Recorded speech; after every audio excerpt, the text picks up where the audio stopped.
ఒకరోజు ఉదయం అయోధ్యలోని రాజభవన తోటలో బాలరాముడు 5 ఏళ్ల వయసులో ఆనందంగా ఆడుకుంటూ ఉన్నాడు. అతని చిన్ని చిన్ని పాదాలు పచ్చిక బయలు మీద పరిగెడుతూ కేరింతలు కొడుతూ ఆడుతున్నాడు.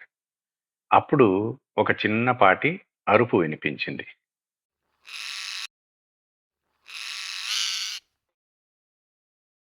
బాలరాముడు తిరిగి చూసి ఆశ్చర్యపోయాడు. ఒక చిన్న పచ్చటి చిలుక ముళ్ళుల కట్టలో చిక్కుకొని బయటకు రావడానికి ప్రయత్నిస్తోంది. ఓ ఓ అది నన్ను కాపాడండి అంటోంది అని మన చిన్ని రాముడు అనుకున్నాడు. అతను జాగ్రత్తగా ములులను పక్కకు తోసి తన చిన్న చేతులతో చిలుకను విడిపించాడు. అలా తీస్తూ ఉండగా ఒక చిన్న ముళ్ళు అతని వేలికి గుచ్చుకుంది. అయినా అతను పట్టించుకోలేదు. మెల్లగా ఆ చిలుకను చేతిలో తీసుకుని చూశాడు. నువ్వు భయపడవద్దు చిలుక, ఇక నువ్వు స్వేచ్ఛగా ఉన్నావు అని మృదువుగా చెప్పాడు.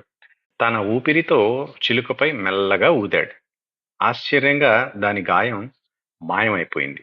ఆ చిలుక ఆనందంగా బాలరాముడి భుజం పైన కూర్చుంది. ఇంతలో మహర్షి వశిష్ఠుడు అటుగా వచ్చి ఆ దృశ్యాన్ని చూశారు. ఆయన చిరునవ్వుతో, రామా రామా, నిజమైన రాజు బలమైన వాడే కాదు, కరుణ గలవాడుగా కూడా ఉండాలి.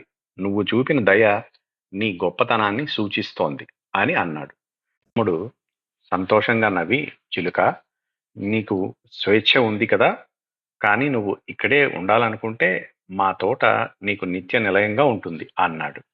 దానికి చిలుక ఆనందంగా ఎగిరి మామిడి చెట్టుపై కూర్చొని మధురంగా కూసింది.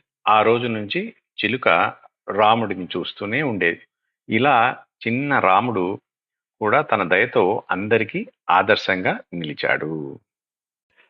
అన్నట్టు మరిచాను పిల్లలు, మీకు నేను చెప్పే కథలు నచ్చినట్లయితే లైక్ చేసి సబ్స్క్రైబ్ చేస్తూ ఉండండి.